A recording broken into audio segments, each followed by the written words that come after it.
dapat dibenarkan untuk bisa melepaskan kau daripada kifarat. Begitu juga musafir. Musafir itu memang boleh tidak berpuasa. Tapi kalau musafirnya itu tujuannya adalah untuk apa? Bersetubuh. Maka hukum musafirnya juga hukum bersetubuh. Namun Imam Syafi'i mengatakan itu boleh katanya berhelah. Kalau mau bersetubuh ya batalkan dulu dengan pembatal yang lain. Termasuk makan dan minum. Termasuk juga musafir. Kata Imam Syafi'i. Tetapi mohon maaf, kalau dalam hal ini saya tidak berani mengikuti Imam Syafi'i. Karena nanti efeknya apa? Banyak para pengikut mazhab Syafi'i yang akan meremehkan hal ini.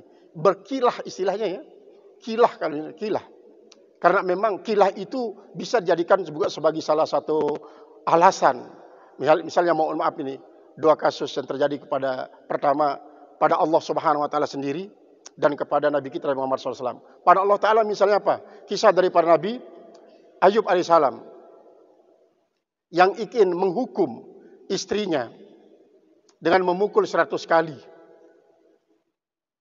Dia menyesal Nabi Ayub alaihissalam untuk memukul istrinya 100 kali dengan kayu. Tapi Allah mengajarkan kepada dia, ambil saja sapu lidi ataupun yang sama ukuran sapu lidi sebanyak 100. Lalu ikat dia, pukul istrimu 1 kali. Maka samalah dia dengan 100 kali. Kata Allah kepada Nabi Ayub. Kemudian yang kedua, ini dalam Sahih Bukhari juga ada itu.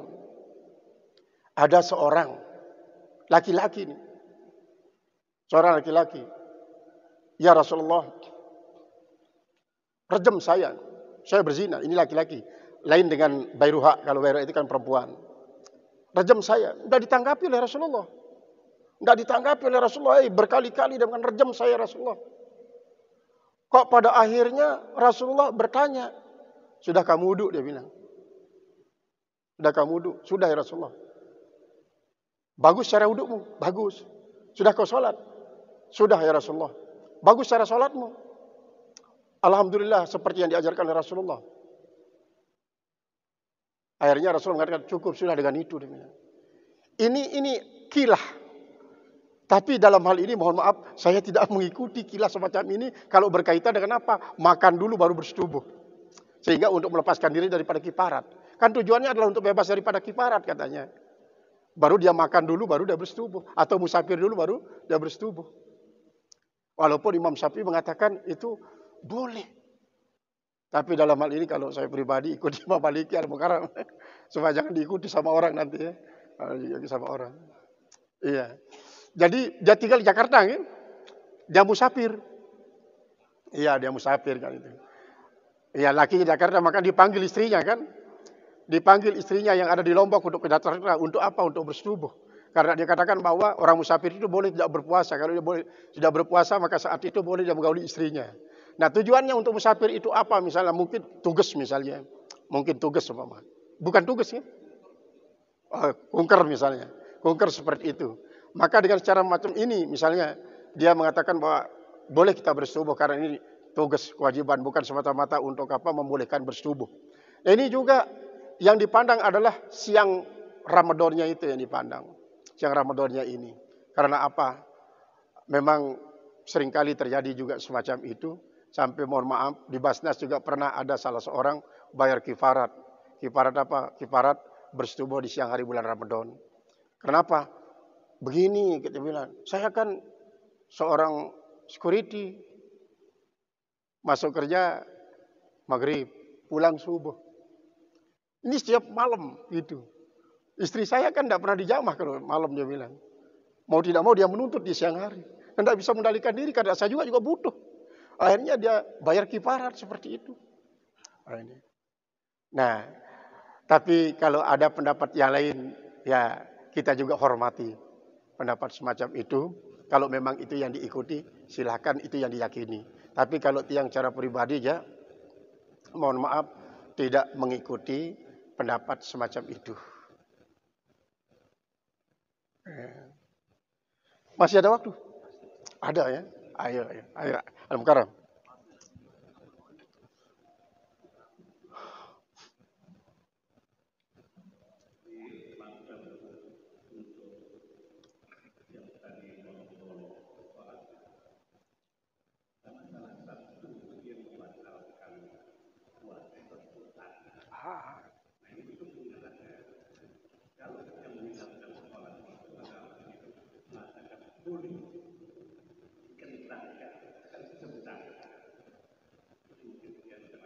Iya.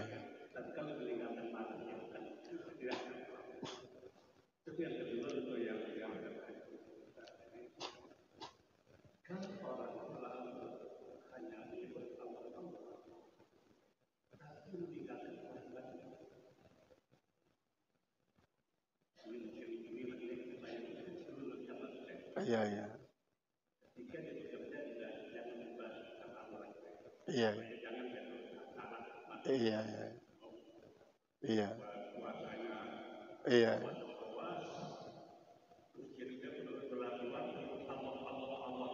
Iya. Iya, iya. Betul, betul. Ayo.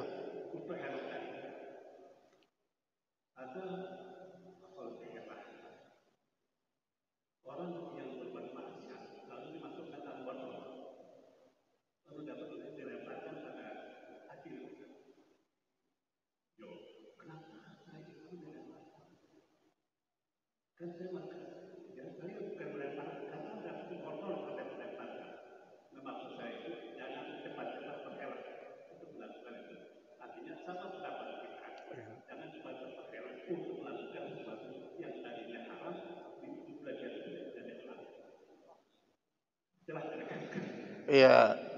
Terima kasih kepada Al-Mukarram.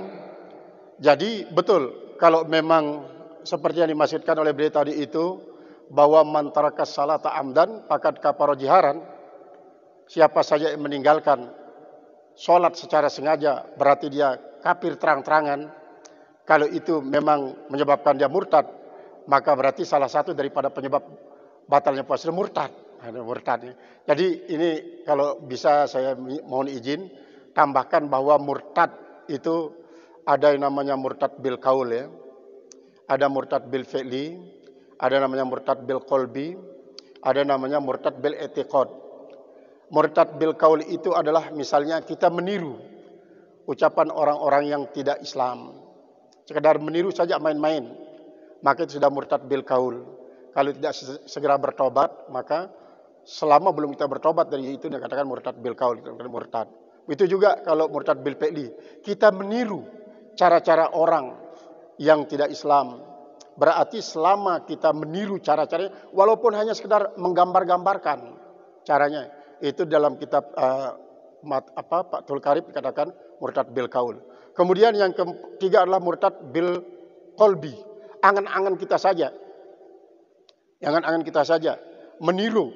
Itu sudah murtad bil qalbi. Kemudian yang paling parah murtad bil i'tiqad. Nah, apa yang disampaikan oleh beliau tadi, kalau dia mengiktikadkan sholat itu tidak wajib, lalu dia tinggalkan, maka sudah itu kafarah jiharan.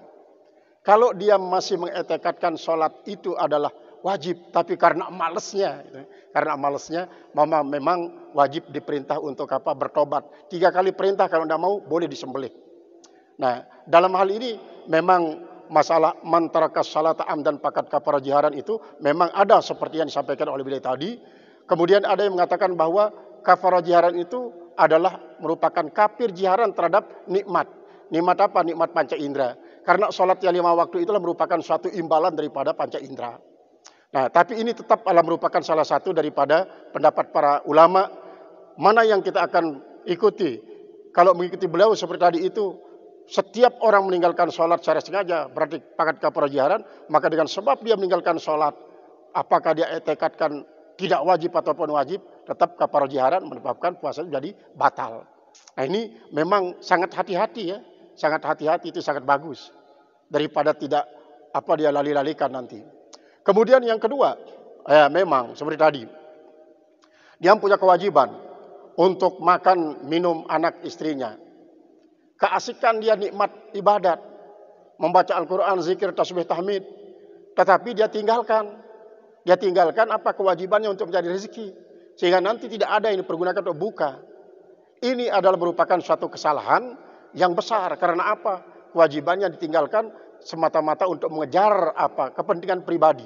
Yang namanya puasa, zikir, baca Al-Quran itu boleh diibaratkan kepedulian terhadap pribadi. Kalau hal itu menyebabkan menelantarkan orang yang wajib kita infakkan, maka ini merupakan suatu kesalahan besar. Tidak bisa meningkat. Walaupun tujuan kita betul seperti yang disampaikan oleh beliau tadi. Makanya saya mengatakan tabaruk dengan apa yang disampaikan oleh beliau. Gitu ya. Kemudian seperti tadi, berkilah ini memang ada saatnya boleh dalam suasana yang sangat-sangat kepepet.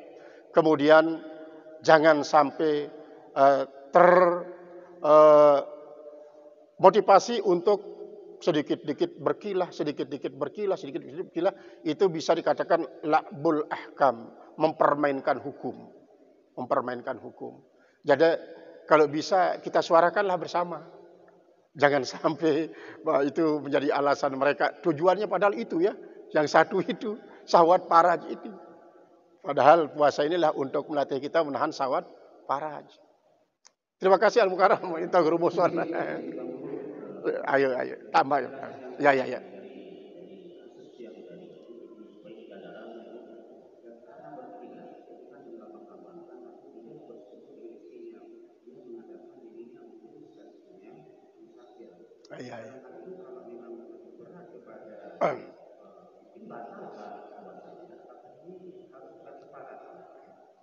Iya.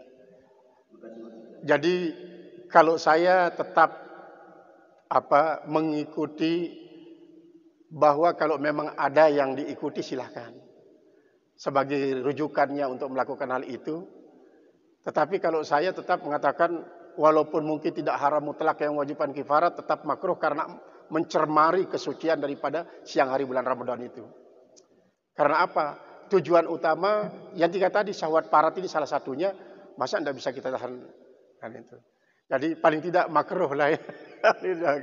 Jangan sampai dilonggarkan secara longgar betul nanti diikuti sama yang lain. Ya.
Memang dalam tarekat itu ada namanya zikir mampi musbat. Mampi musbat itu la ilaha mampi, musbat itu illallahu. Ada yang kadang-kadang zikir illallah, illallah, illallah. Ini ada saya lihat salah seorang santri di mana dia dapat dulu itu. Zikir illallah, illallah, tidak ada la ilaha. Tapi illallah, illallah, illallah. Nah, ini tanpa kita menyinggung apa yang dijadikan sebagai satu kebiasaan oleh saudara-saudara kita yang tarekat. Memang menurut beliau-beliau itu adalah tetap dia mengakui afdalud dzikri la ilaha illallah. Afdalu ma qultuhu ana wan nabiyuna min qabli la ilaha illallah. Artinya zikir yang paling afdal kata Rasulullah adalah la ilaha illallah. Ada mampi dan musbatnya. Kemudian paling afdal apa yang dijadikan wirid oleh para nabi-nabi sebelum saya juga la ilaha illallah. Karena ini mohon maaf kalau kita gambarkan, kita punya anak misalnya, punya anak 5. Anak yang 5 ini ada satu yang kita katakan kepadanya. Artinya apa? Nah, tidak ada anakku yang aku cintai kecuali engkau. Maka anak ini nanti akan sangat-sangat merasa dicintai oleh orang tuanya. Yang lain saya cintai juga tapi tidak seperti engkau. Nah begitu juga zikir mampi musbat itu. Makanya dikatakan zikir yang paling afdal adalah la ilaha illallah. Karena ada mampi musbatnya, karena ini yang paling mesra.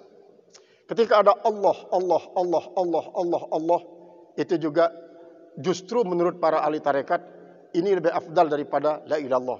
Kemudian kita mengatakan hu lebih afdal daripada Allah, Allah, Allah. Ada yang mengatakan ini lebih afdal daripada hu.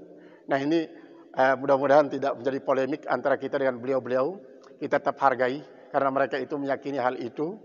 Nah, tapi kalau kita kita berpegang kepada apa yang disabdakan oleh Rasulullah SAW seperti tadi.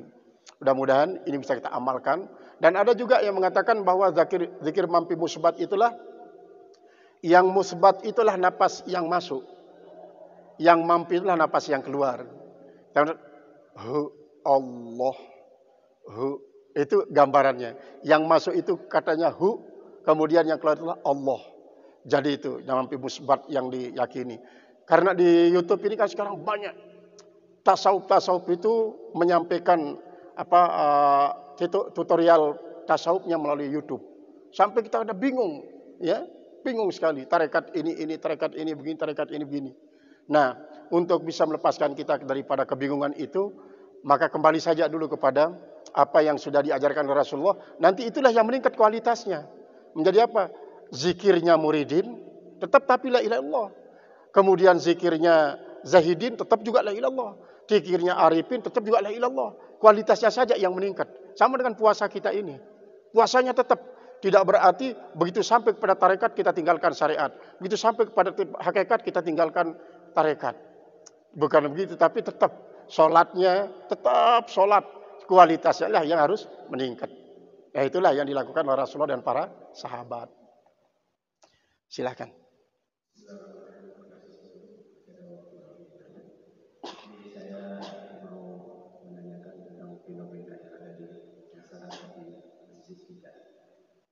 Ada imam yang selalu ada dia saja di depan guru ya, tapi dia itu kan misalnya dia saja beri bosan karena dengan variasi itu kan kita ada semacam nikmat. Misalnya ada yang tinggal mau mencari tempat-tempat lain supaya ada variasi. Yang menjadi pertanyaan saya, bagaimana sebenarnya adab seorang imam atau yang bisa lah di masyarakat itu sebagai di depan supaya terjadi variasi, tidak itu saja. Apakah orangnya harus memperlambatkan dirinya datang supaya timbul variasi, karena mungkin susah juga kan kalau misalnya mau maju kemana nih kan, kalau masjid-masjid di kampung yang tidak ada takmir yang resmi itu terjadi ketegangan, dia saja jadi omongan gitu. Ini bagaimana menyikapi atau mengatur supaya Ya. Jadi memang ini problem yang kita hadapi di akar rumputnya, di lapisan bawah. Karena di masjid itu belum ada takmir yang mengatur siapa yang menjadi imam. Secara umum memang yang harus menjadi imam itulah yang menjadi pemimpin di tempat itu. Misalnya di masjid tingkat provinsi yang menjadi imam adalah gubernur. Yang tingkat kabupaten jadi imam adalah masjid kabupaten bupati. Sampai kepada tingkat kampung berarti adalah kepala dusun. Itu yang pertama. Kemudian yang kedua, orang yang direkomendasikan oleh pemimpin yang resmi di tempat itu. Siapa yang direkomendasikan? Tentunya tidak terlepas daripada syarat-syarat fikhiyahnya, yang mengerti fikih sholatnya. Ya. Misalnya memang sabda Rasulullah mengatakan, fal ya umukum aktsaruhum Qur'anan. Hendaklah yang menjadi imam itulah yang banyak menghafal Al-Quran. Walaupun mungkin usianya dari segi usia dia agak muda. Kemudian setelah itu mungkin dipandang dari segi usia. Kalau dulu memang siapa yang pertama kali masuk Islam, sama-sama dia masuk Islam. Siapa yang lebih tua, usianya sama, siapa yang lebih banyak hafalannya Al-Quran. Kemudian Al-Qurannya sama, siapa yang lebih banyak istrinya. Sampai itu. Sama istrinya sama-sama dua. Jadi seperti tadi kriteria yang tadi sudah sama ya. Sama dua istrinya. Di antara yang dua ini siapa yang lebih cantik istrinya. Sampai semacam itu. Kalau kita ikuti apa yang ditetapkan pada waktu itu memang sangat sulit. Nah, kalau yang menjadi alasannya adalah kenyamanan para makmum, maka inilah menjadi suatu masalah yang perlu diatasi. Misalnya apa di kampung itu, dia saja jadi imam, di samping dia batuk-batuk terlalu lambat misalnya. Akhirnya makmum tidak nyaman menjadi berjamaah. Tidak nyaman berjamaah.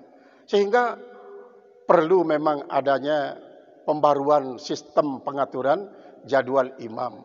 Kalau tidak, maka memang imam yang mungkin tidak diminati oleh jamaah itu harus tahu diri. Berikanlah kesempatan kepada yang muda, yang indah bacaan Al-Qur'annya dan lain sebagainya. Karena memang manusia itu ada tafawutnya ya. Mungkin banyak Al-Quran yang dihafal tapi nanti akhlaknya tidak bagus. Atau penguasaan fiqh salatnya kurang. Tidak ada yang sempurna. Maka dalam hal ini adalah perlu adanya uruf. Artinya siapa yang paling disepakati oleh kebanyakan masyarakat di tempat itu. Jadi kalau tidak ada yang tidak sepakat misalnya lalu dia tidak mau sholat di situ, maka usahakan supaya bisa mengikuti sawadul a'zam. Alaikum bisawadil a'zam. Nah, kalau tidak sudah berusaha semacam itu, silakan bisa dia mencari kepada masjid yang lain untuk melakukan salat yang menyebabkan dia nyaman. Selama dia tidak katakan parikul jamaah, meninggalkan jamaah komunitas yang tempatnya hidup. Kita ingat seperti yang disampaikan oleh beliau. Ini karena nanti bisa membawa seperti itu ya. Seperti tadi, kita dimasukkan ke dalam botol, dalam neraka, masuk dalam neraka. Itu tetap saja namanya masuk neraka. Sama saja seperti kan di dalam Al-Quran dikatakan yang mengatakan dalam surat apa itu? Yang mengatakan fi amadim madadah ini. Itu kan diceritakan bahwa penghuni neraka dimasukkan ke dalam tabung. Kemudian dia dilemparkan ke dalam neraka. Ini bukan berarti dengan dimasukkan tabung dilempar ke dalam neraka, jadi dikatakan masuk neraka, tetap saja dikatakan masuk neraka. Karena apa? Jangan dengan alasan, saya tidak masuk neraka, saya dimasukkan dalam tabung saja, dia bilang. Ini beliau luar biasa, makanya kita tabaruk dan kehadiran beliau ini. Luar biasa. Jadi, begitu caranya mengatasi permasalahan yang terjadi di tingkat kampung-kampung. Memang masih ada itu, masih ada. Padahal di situ banyak orang alim yang muda-muda. Itu. Cuma kemungkinan dia menganggap saya jadi pengulu di sini masalahnya.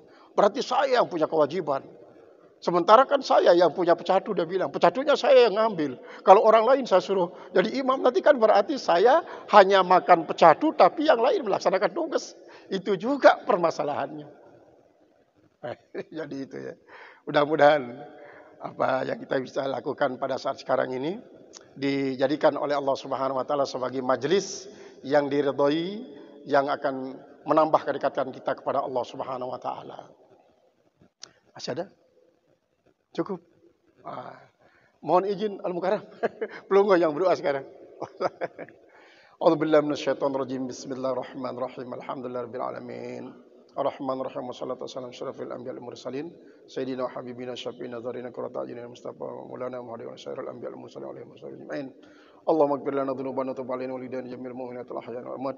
Allahumma la tada' lana fi majlisina hadza dhanban illa ghafartah wa la hamman illa farajahtah wa la aiban illa satartah wa la dhalan illa hadaitah wa la maridan illa syafaitah wa la jahilan illa 'allamtah wa la mutafarriqan illa wahattah wa la mutahassan illa wa anastah wala sa'iman illa qabaltahu ajartah waj'alna minal ladzina yastami'una al-qawla fayattabi'una ahsana. Allahumma ja'al jam'ana hadza jam'an mubarakan wa faqama masuma atafarukana ba'da tatafarukama faqama masuma.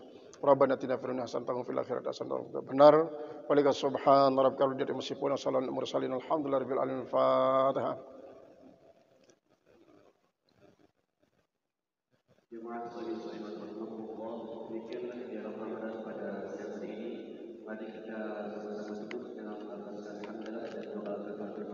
Subhanakallahumma bihamdika asyhadu an la ilaha illa anta astaghfiruka wa atubu ilaik.